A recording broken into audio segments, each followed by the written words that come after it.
The morning sky above New Kepler was always purple. Veltar loved that about his new home.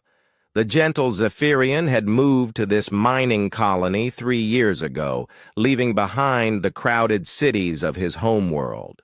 Here, he could watch the twin suns rise over the crystal mountains while drinking his morning tea.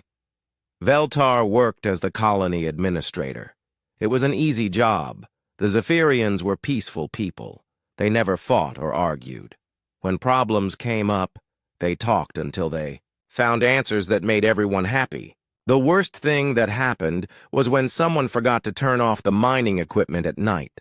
The colony had 800 Zephyrians living in small towns scattered across the planet. They mined rare crystals that powered their ships and cities. The work was slow and careful. Zephyrians never rushed anything. They believed good things took time. That morning started like any other. Veltar was reading reports from the mining teams when his communication device beeped. The screen showed a message from the outer sensor stations. Ships were coming toward their planet. Veltar was not worried. Ships came to New Kepler all the time to pick up crystals or bring supplies. He opened the communication channel to greet the visitors. "Welcome to New Kepler," he said in his soft voice. "How can we help you today?" The answer made his blood freeze. A harsh, growling voice came through the speaker. "You will surrender your planet now. Resist and die." Veltar stared at the screen. In all his 40 years of life, no one had ever spoken to him with such hate. Zephyrians did not understand violence. Their own language had no words for war or murder. "I think there has been a mistake," Veltar said carefully. "We are peaceful miners. We have done nothing wrong." The growling voice laughed. It was a terrible sound. "Wrong! You exist on a planet we want. That is enough!" The communication cut off. Veltar sat in his chair, shaking. He had heard stories about species like this. The galaxy had races that took what they wanted by force.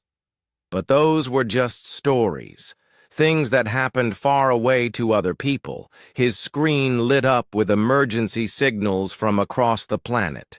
The outer towns were under attack. Veltar watched in horror as reports came in. Strange ships had landed near the mining sites. Soldiers in black armor were destroying buildings and capturing Zephyrians. The attackers carried weapons that shot beams of burning light. Everything they touched turned to ash. The attackers called themselves the Krex Empire. They were large, fierce beings with gray skin and sharp teeth. They walked on 2 legs like Zephyrians, but they were twice as tall and 3 times as wide. Their armor made them look like monsters from old stories. Veltar tried to contact the Galactic Council. The Council kept peace between different species. They had rules about attacking innocent planets. Surely they would help. The Council's response was slow and careful. They would investigate the situation. They would send a team to talk with both sides. It would take time, maybe a few months. Months. Veltar looked at his screen as another town sent a distress signal. The Krex were not waiting months. They were destroying everything now. He opened the emergency communication system. This was meant to send distress calls across the galaxy. Any ship that heard it was supposed to help. But Veltar knew most species were like the Council. They would talk and debate while his people died. Still, he had to try. "This is Administrator Veltar of New Kepler Colony," he said into the microphone. His voice shook with fear. "We are under attack by the Krex Empire. Our people are peaceful miners. We have no weapons, no soldiers. They are destroying our towns and taking our people prisoner. Please, if anyone can hear this, we need help. We need help now." He sent the message out on all frequencies. Then he sat back and waited. Outside his window, smoke rose from the nearest town. The Krek's ships moved across the sky like dark clouds. Their weapons turned the crystal mountains into glass. The purple sky was filling with black smoke. Veltar thought about his people. Zephyrians were not fighters. They were artists and builders and thinkers. Their greatest achievement was a machine that could grow food from sunlight and water. They had never hurt anyone. Now they were going to die because someone else wanted their planet. The communication system crackled. A voice came through, speaking in heavily accented Galactic Standard. The accent was strange, harsh but not cruel like the Kreks. It sounded almost careful. New Kepler Colony, this is Captain Jake Morrison of the Earth Defense Force ship Liberty. We received your distress. Call, what is your current situation? Veltar had never heard of Earth or the Earth Defense Force, but the voice sounded strong and sure. Captain Morrison, Veltar said quickly. The Kreks Empire is attacking our colony. They have weapons we cannot fight. Our people are dying. How? Many hostiles? Morrison asked. Hostiles? Enemy ships. How many enemy ships? Veltar checked his sensors. 37 Kreks warships, maybe more coming. There was silence on the channel. Veltar thought the strange captain had decided not to help. Who would fight 37 warships for people they had never met? Then Morrison's voice came back. It was calm and cold as space. New Kepler, this is Captain Morrison. Help is coming. Keep your people safe. We will handle the rest. The communication cut off. Veltar stared at the empty screen. One ship against 37. This Captain Morrison must be crazy. But for the first time since the attack began, Veltar felt something like hope. Far away in space, Captain Jake Morrison stood on the bridge of his ship. He was a tall, quiet man with gray hair and old scars on his hands. He had fought in 3 wars and seen too much death. Morrison turned to his communication officer. Get me Admiral Carter. Emergency frequency. Sir, shouldn't we contact Earth Command first? Morrison looked at the young officer. His eyes were hard as steel. Son, someone just sent out a distress call. We answered distress calls. Now get me the Admiral. The officer sent the message. Within minutes, Admiral Lisa Carter's face appeared on the main screen. She was a small woman with sharp eyes and silver hair pulled back tight. Jake, what's the situation? Mining colony under attack by something called the Kreks Empire. Civilians with no defenses. 37 enemy warships. Carter was quiet for a moment. Then she nodded. How fast can you get there? 2 days at maximum. Burn. Too long. I'm calling Protocol 7. Morrison felt his heart skip. Protocol 7 meant total mobilization, every available ship. It was the biggest hammer humanity could swing. Lisa, are you sure? We don't even know these people. Carter's eyes went cold. Jake, in the last hour I've listened to 3 more distress calls from colonies under attack by these Kreks. They're moving through that sector like a plague. Someone needs to stop them. She paused and looked directly at Morrison. Besides, when do we need to know someone to help them? Morrison smiled for the first time that day. Give me 6 hours to prep my crew. You have 3. Morrison, bring them home. The screen went dark. Morrison turned to his crew. They were all ready, moving to battle stations. In 2 days, the Kreks Empire would learn something new about the galaxy. Earth had joined the fight. Admiral Lisa Carter stood in the command center of Luna Base, watching dozens of screens show ships moving across the solar system. In 30 years of military service, she had never seen anything like this. Humanity was mobilizing for war faster than ever before. The order had gone out 3 hours ago. Protocol 7. Total fleet mobilization. Every available warship, transport, and support vessel was ordered to the rally point at Jupiter Station. The response was incredible. "Admiral, we have 63 ships confirmed and moving," reported Lieutenant Amy Park from her station. "Mars Command is sending everything they have. The belt miners are converting cargo ships to carry weapons." Carter nodded. The asteroid, belt miners were tough people.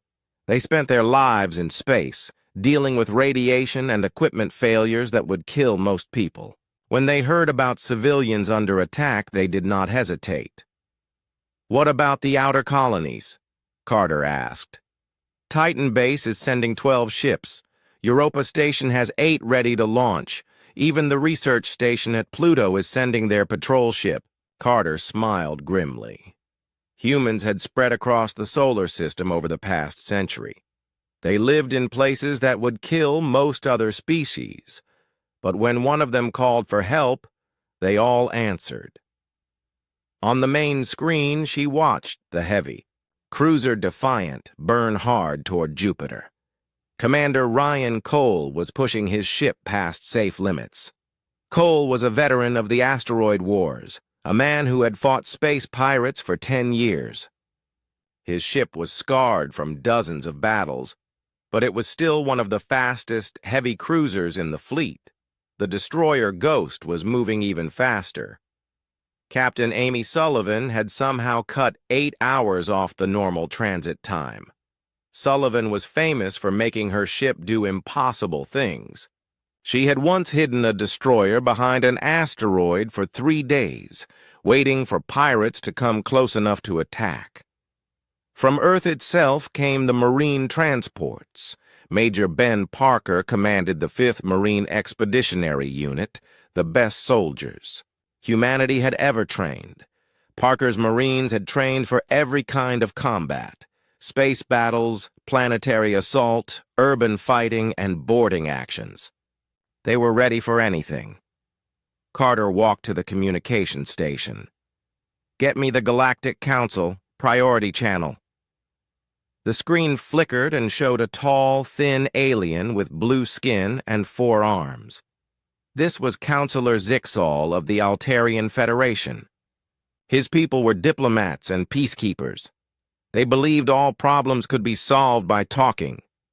"Admiral Carter," Zixal said in his musical voice, "we have detected your military buildup. This is most concerning. Counselor, we received distress.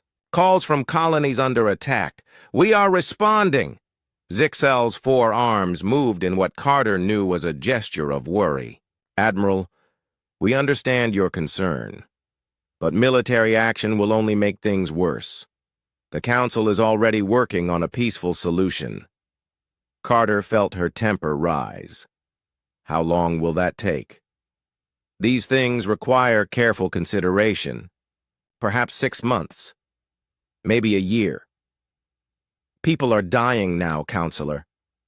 "Admiral, your species is known for violence. Your planet is classified as a death world.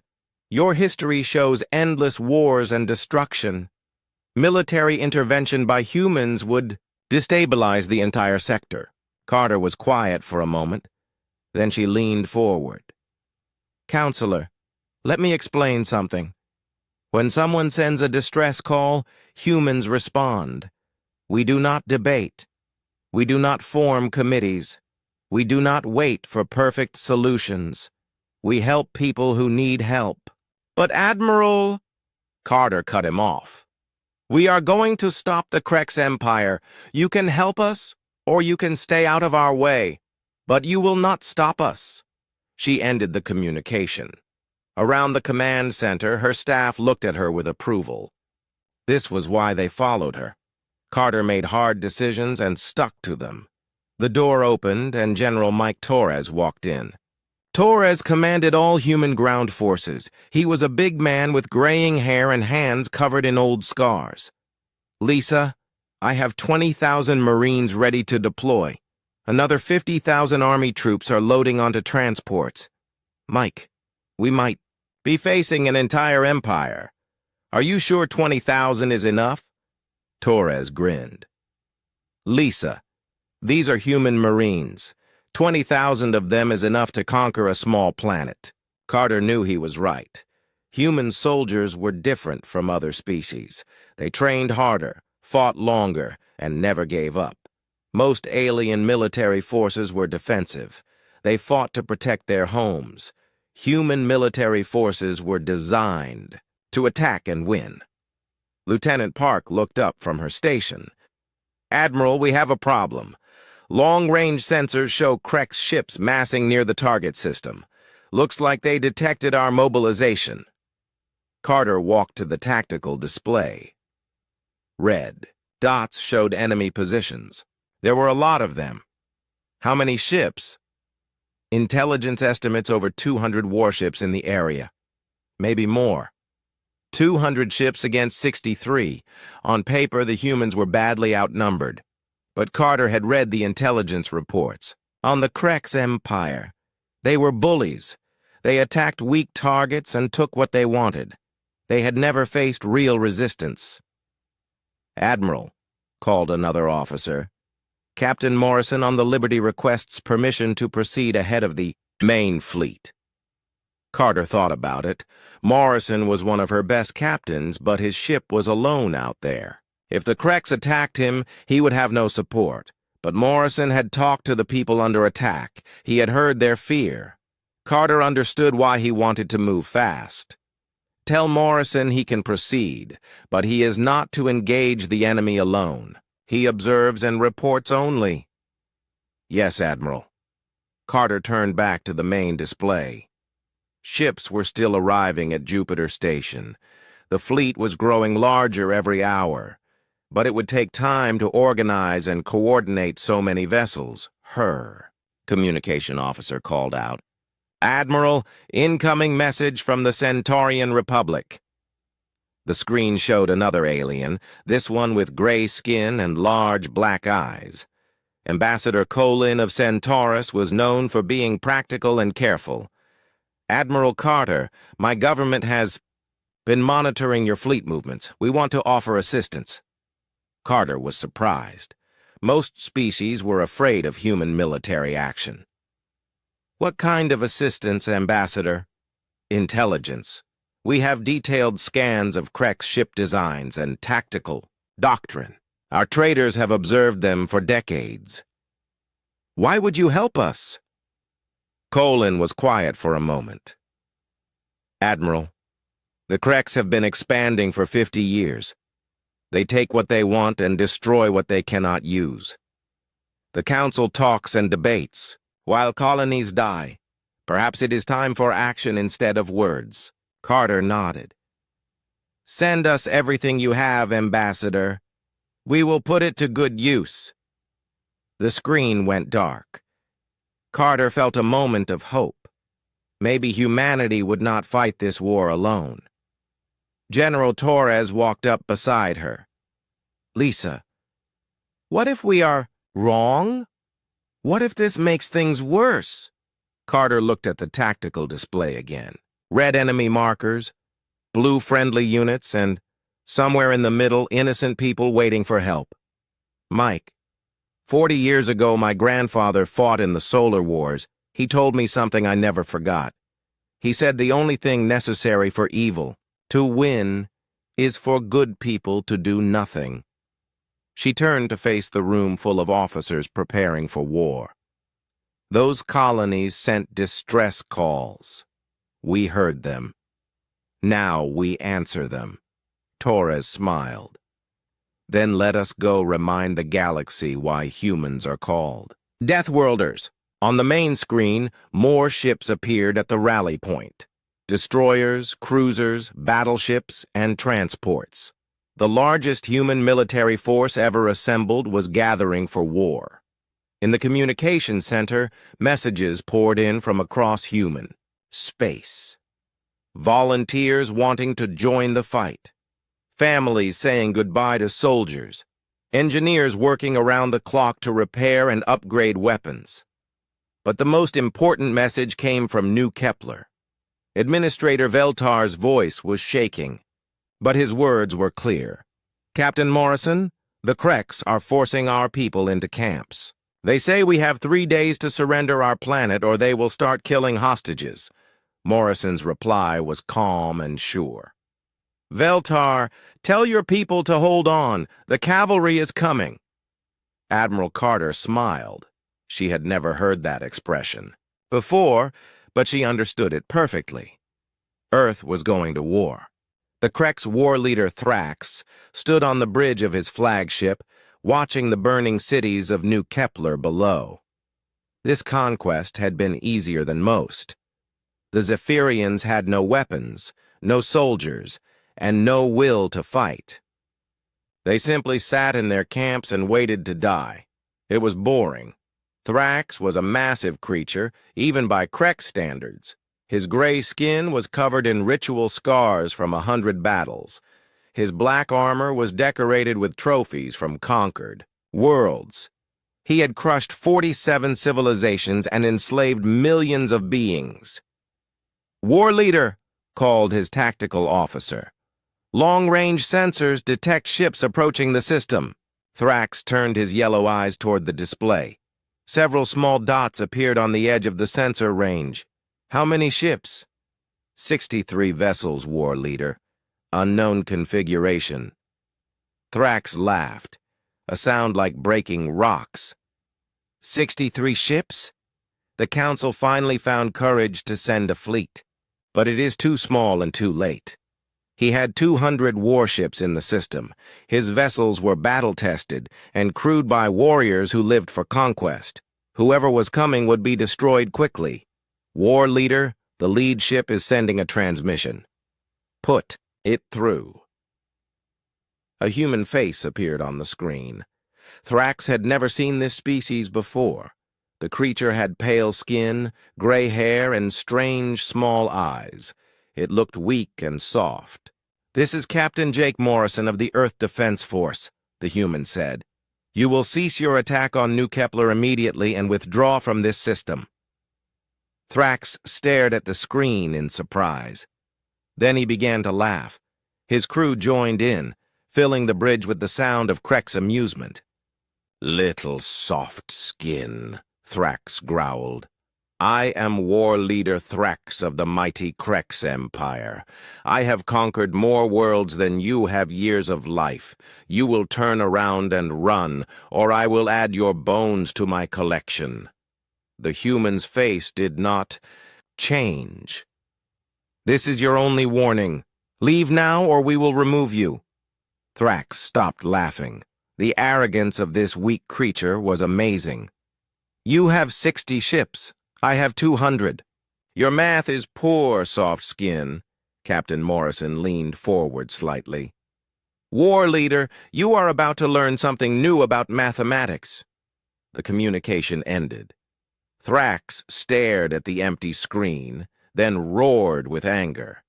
No one had ever dared speak to him like that. "All ships, attack formation. Destroy these insects." But before his fleet could move, the human ships did something unexpected. Instead of forming defensive lines like civilized species, they scattered in all directions. Some ships dove toward the planet. Others climbed away from the orbital plane. A few disappeared entirely from sensors. "What are they doing?" Thrax demanded. His tactical officer studied the displays with confusion.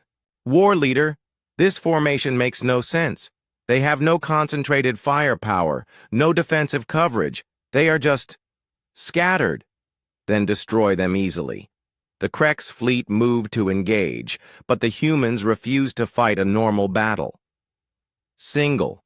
Ships would appear, fire a few shots, and vanish again. When Krek squadrons moved to corner them, the humans would attack from a completely different direction. Commander Ryan Cole pushed the heavy cruiser Defiant hard toward a group of Krek's battleships. His crew thought he was going to ram them. The last second, Cole spun his ship and fired all weapons at point-blank range.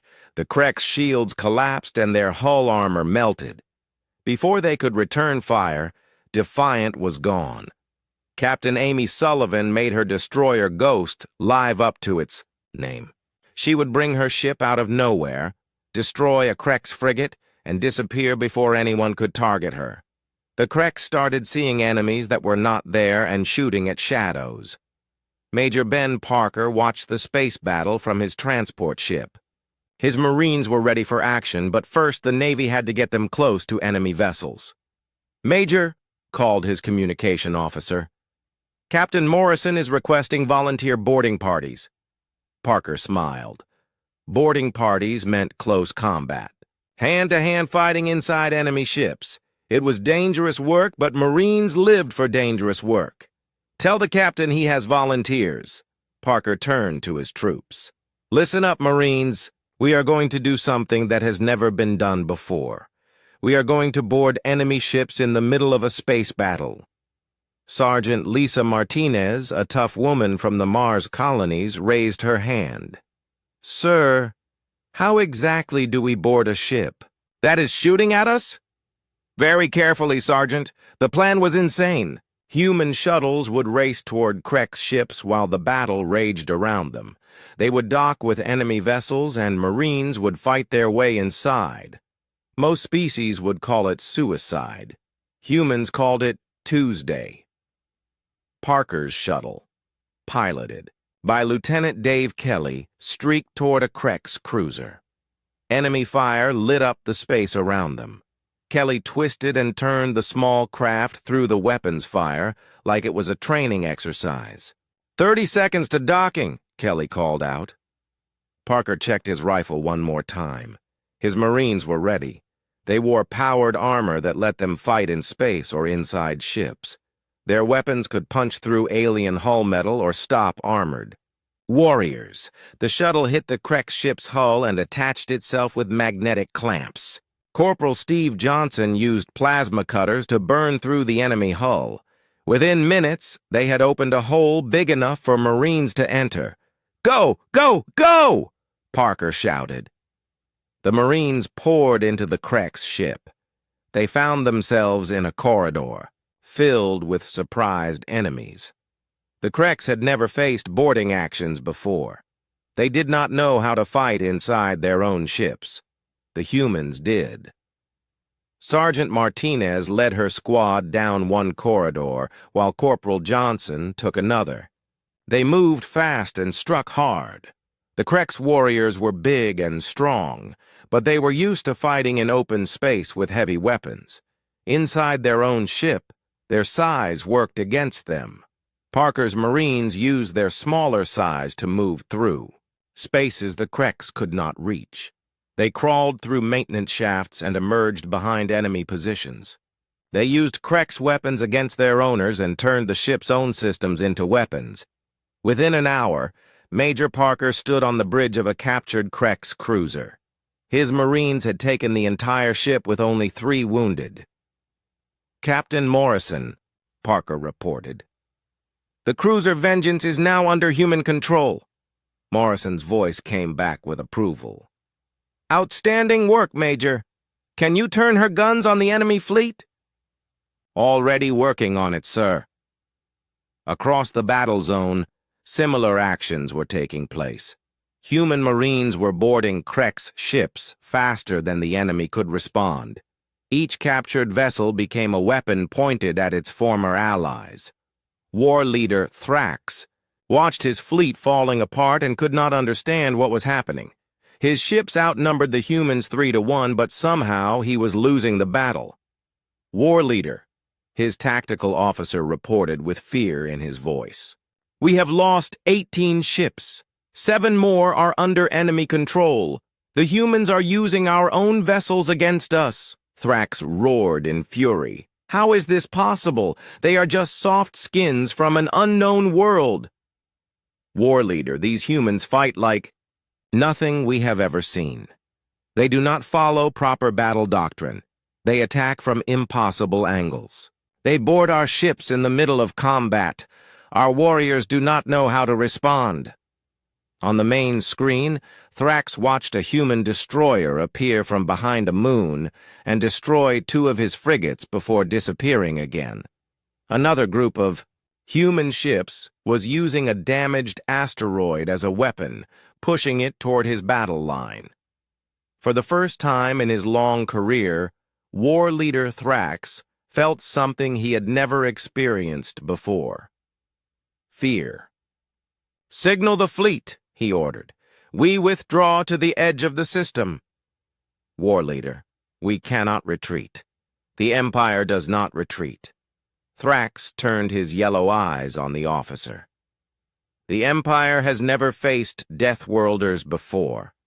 As the Krex fleet pulled back, Captain Morrison opened a communication channel to New Kepler. "Administrator Veltar, this is Captain Morrison. The immediate threat has been neutralized. We are moving to secure your planet." Veltar's voice was full of wonder. "Captain, how did you do it?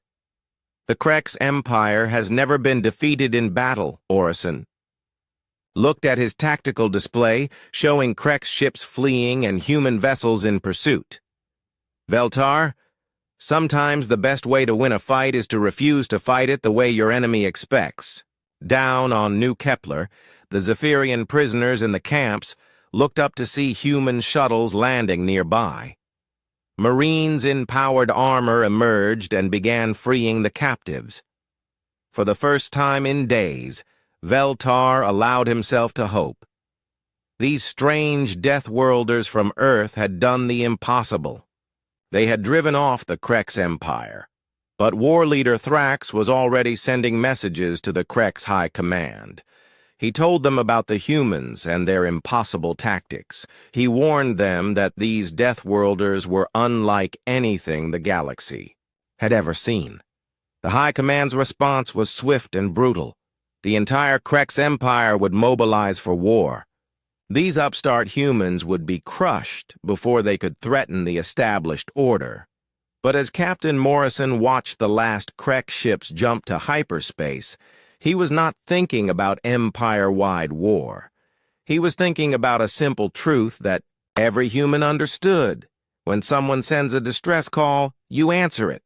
Everything else is just details. News of the human victory at New Kepler spread across the galaxy faster than light. Every species with access to galactic communications networks heard the impossible story. A small human fleet had defeated a Krex battle group and saved an entire world. Most did not believe it at first. Counselor Zixal of the Altarian Federation stood in the great chamber of the Galactic Council, reading the reports with growing alarm. His forearms shook as he processed the information. "This cannot be accurate," he said to his aide. "The reports claim that humans boarded enemy ships during active combat. No species does that. It is suicide." His aide, a younger Altarian named Felix, looked up from her datapad.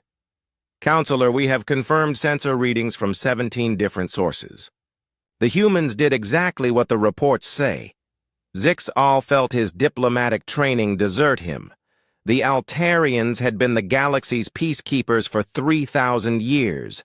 They solved problems through careful negotiation and patient compromise. Violence was always the last option, used only when all other methods failed. These humans seemed to use violence as their first option. "Schedule an emergency session of the Council," Zixal ordered. "The human situation requires immediate attention." Meanwhile, on New Kepler, Administrator Veltar walked through the ruins of his colony's main city. Human marines and engineers worked alongside Zephyrian civilians to repair the damage. It was an amazing sight. The humans were incredibly efficient. They worked without stopping, turning broken buildings into temporary shelters within hours. Their medical teams treated wounded Zephyrians with equipment that seemed almost magical. Injuries that would have taken months to heal were fixed in days. Captain Morrison found Veltar watching a human engineer teach Zephyrian children how to operate a construction robot. "Administrator, we have a problem," Morrison said quietly. Veltar felt his heart sink. "The Krex are returning?" "Not yet, but our intelligence sources say the Krex High Command is mobilizing their entire empire for war. This was just the beginning." Veltar studied the human captain's face. Morrison looked tired but determined. "Captain, why are you helping us? Your species does not even know us." Morrison was quiet for a moment. "Veltar, where I come from, there is an old saying. Evil wins when good people do nothing. We heard your distress call. We had to respond. But now you face the wrath of an entire empire." Morrison smiled grimly. "We have faced worse odds before." That evening, Veltar sent a message to every peaceful species in the galaxy. He told them about the human rescue and asked them to consider what it meant. For the first time in galactic history, someone had stood up to the Krex Empire and won. The response was immediate and overwhelming. Ambassador Silana of the Hydrian Collective was the first to arrive at New Kepler. The Hydrians were an aquatic species that lived in underwater cities on dozens of ocean worlds. They were skilled engineers and builders, but they had no military forces to speak of. "Captain Morrison," Silana said through her translation device, "my people have watched the Krex expand toward our territory for years. We have prayed someone would stop them." "What can your people offer in return for protection?" Morrison asked. "Our cities are built in 3 dimensions, not just on flat surfaces. We can teach your naval officers new ways to fight in space." Morrison nodded. "That could be very useful." Next came a delegation from the hive mind, an insectoid species that thought and acted as a single organism. They rarely spoke to other species, preferring to remain neutral in galactic politics. The hive mind's representative was a small creature called a speaker. It communicated through chemical signals that human translators could barely understand. "The hive acknowledges human courage," the speaker said in its buzzing voice. "The Krex threaten all independent life. The hive will share intelligence data." Admiral Carter, who had arrived with the main human fleet, was amazed. "You have intelligence on the Krex Empire?" "The hive observes all. The hive remembers all. Krex fleet movements, ship designs, supply routes, all will be shared. Even some council species began reaching out secretly. The progressive faction, led by Counselor Ethon of the Vegan Collective, sent a private message to the human fleet." "Admiral Carter," Ethon said during a secure transmission, "not all council members oppose your actions. Some of us believe the galaxy needs protectors who act instead of debate. But the conservative faction, led by Counselor Mordan of the Hegemony, was furious about human interference. These Deathworlders are dangerous," Mordan declared in an emergency council session. "They solve problems with violence. They ignore diplomatic protocols. They must be stopped before they destabilize the entire galaxy." Zixal tried to find middle ground. "Perhaps we should invite them to join the council. Bring them into the diplomatic process." "Never," Mordan snarled. "Their planet is classified as a death world for good reason. They are too violent, too unpredictable. They will drag us all into war." But war was already coming. In the depths of Krex space, High Commander Vracht assembled the largest military force in the Empire's history. Over 2,000 warships gathered at the staging area. battle-tested crews that had conquered hundreds of worlds prepared for the greatest campaign of their lives. Vracath was older and more cunning than war leader Thrax. He had studied the reports from New Kepler and understood what they faced. These humans were not just another weak species. They were something new and dangerous.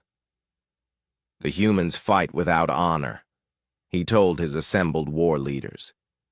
They use tactics that violate every convention of civilized warfare. They board ships during battle.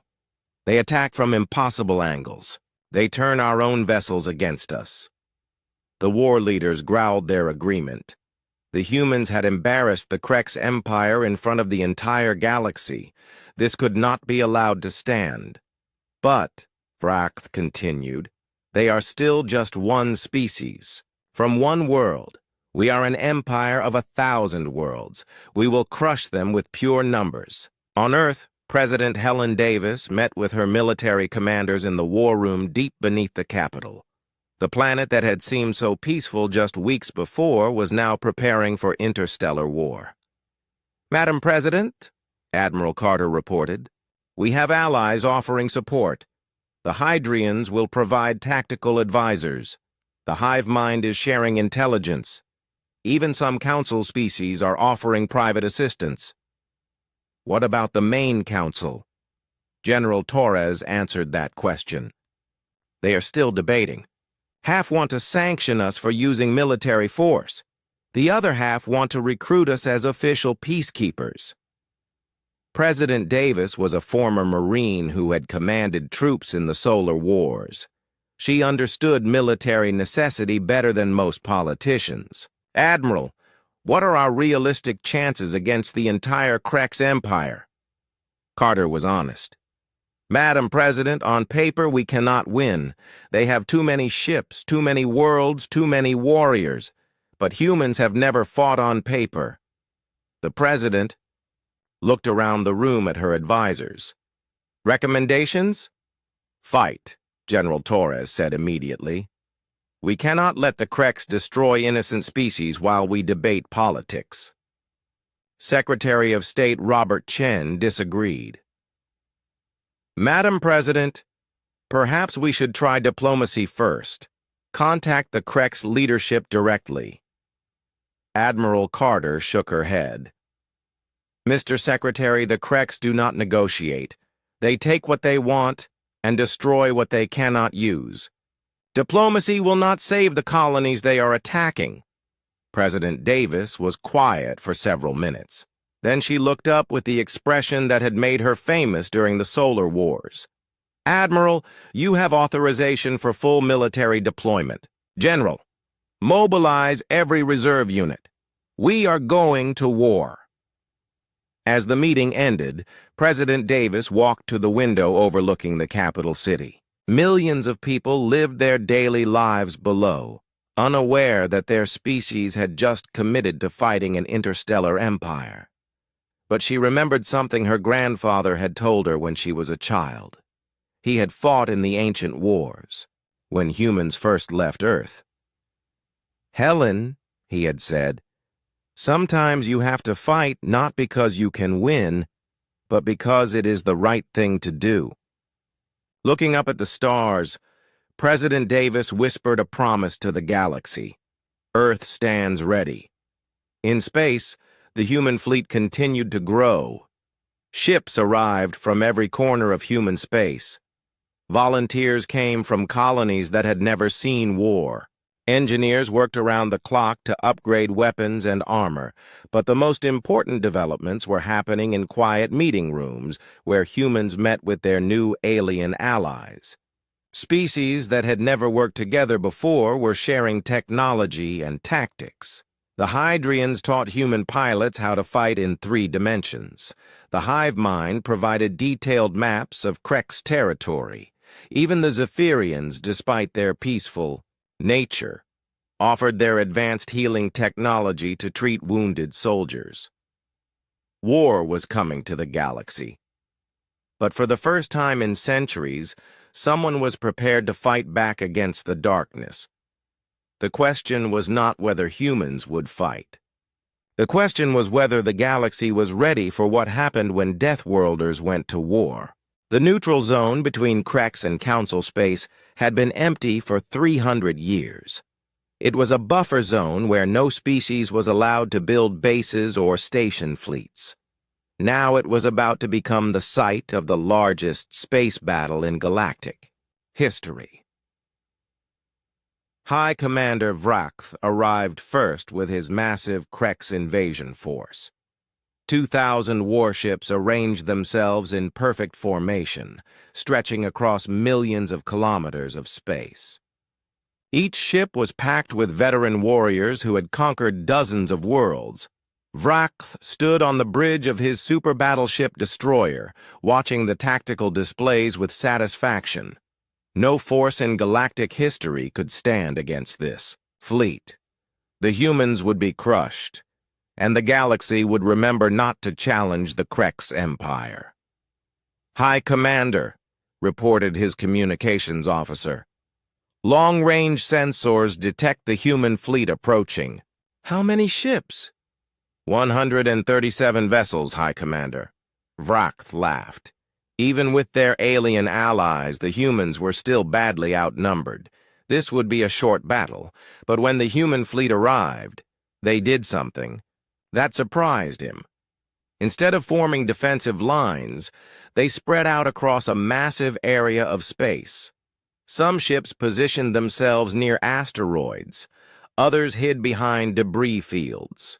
A few disappeared entirely from sensors. Admiral Lisa Carter commanded the human forces from her flagship, the battleship Washington. Around her, officers from a dozen different species worked together at control stations. Hydrian tactical advisors, Zephyrian medical teams, and hive mind intelligence specialists shared information in real time. "Admiral," reported Commander Julie Barnes, "all units are in position.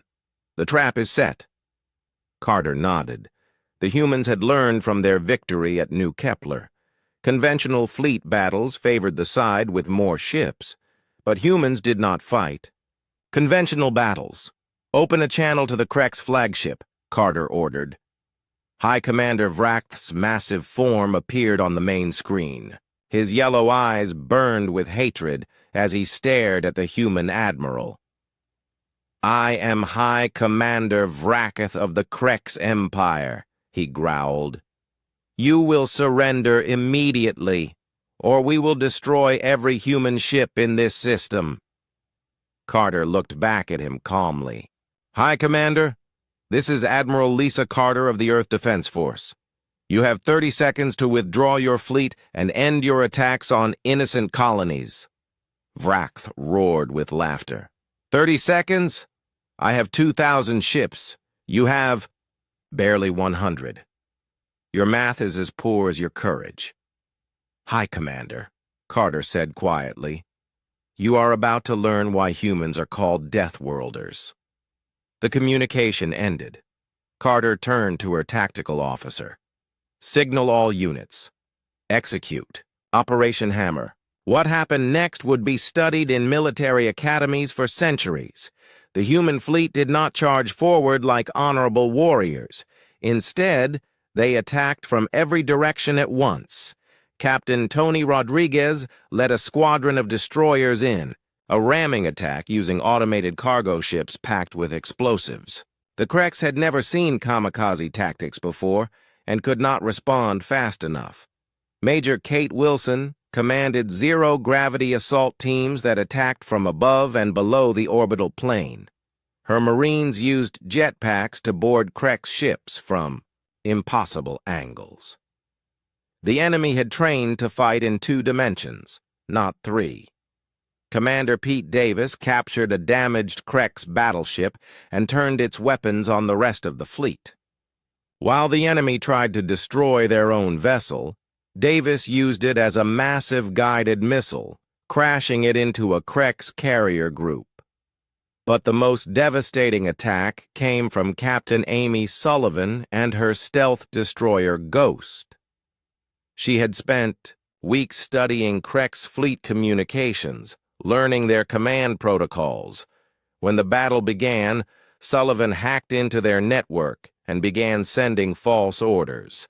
Krek's ships suddenly found themselves attacking their own allies. Confusion spread through their formation as squadrons fired on each other. By the time they realized what was happening, dozens of ships had been destroyed by friendly fire. High Commander Vracht watched his perfect formation collapse into chaos and could not understand what was happening. All units, ignore previous orders, he broadcast. Attack only confirmed human targets. But it was too late. The humans had shattered his fleet's coordination. Individual Krek's ships were fighting desperate battles against enemies that appeared and disappeared like ghosts. The turning point came when Colonel Alex Turner led the most dangerous mission in human military history. His target was Vracht's flagship, the super battleship destroyer. The plan was simple and insane. Board the enemy command ship in the middle of the largest space battle ever fought. Turner's assault shuttle, piloted by Lieutenant Sarah Kim, raced through the battle zone while weapons fire lit up space around them.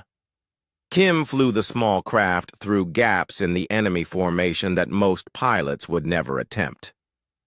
60 seconds to target, Kim called out. Turner checked his assault rifle one more time. Behind him, 30 Marines prepared for the fight of their lives. They all knew this was a one-way mission. Even if they succeeded, escape would be nearly impossible. But someone had to cut off the head of the snake. The shuttle hit the destroyer's hull and attached itself with magnetic clamps. Turner's Marines used plasma cutters to burn through armor that was 3 meters thick. It took precious minutes they did not have. "Go! Go! Go!" Turner shouted as soon as the hole was big enough. The Marines poured into the Krek's super battleship. They found themselves in corridors designed for creatures twice their size. Everything was built on a massive scale, from the walls to the weapons to the warriors defending them. But the humans adapted quickly. They used their smaller size to move through maintenance shafts and ventilation systems. They appeared behind enemy positions and disappeared before the Kreks could react. Sergeant Bob Miller led his squad through the ship's engineering section, sabotaging critical systems. Corporal Janet Ross and her team fought their way to the communications center, cutting off Vracht's ability to coordinate his fleet. Turner himself led the assault on the bridge. The corridor leading to the command center was packed with Krek's elite guards, the largest and most dangerous warriors in the Empire. They stood 3 meters tall and carried weapons that could punch through starship armor. The Marines attacked. Anyway, the battle in the corridor was brutal and desperate. Turner's assault rifle cut down 2 guards before they could react. Sergeant Lisa Martinez threw grenades that cleared entire sections of the hallway. Corporal Steve Johnson used a captured Krek's weapon to blast through their defensive positions. But the guards fought back with savage determination. Turner watched half his team fall to enemy fire. Martinez took a blast that would have killed a normal human, but her powered armor kept her fighting. Johnson was hit 3 times but refused to retreat. Finally, Turner and 6 surviving Marines reached the bridge door. The entrance was sealed with armor plating and guarded by Vracht's personal bodyguards. Turner knew they had only minutes before. Krek's reinforcements arrived. "Breaching charges," he ordered. The explosion blew the bridge door off its hinges. Turner and his Marines charged through the smoke and found themselves facing High Commander Vracht himself. The Krek's leader was massive even by his species standards. His black armor was covered in trophies from conquered worlds. His weapon was an energy cannon that could destroy a small building. "So," Vracht growled, "the soft skins finally show courage. Come then, let me add your bones to my collection." The fight was brief and vicious.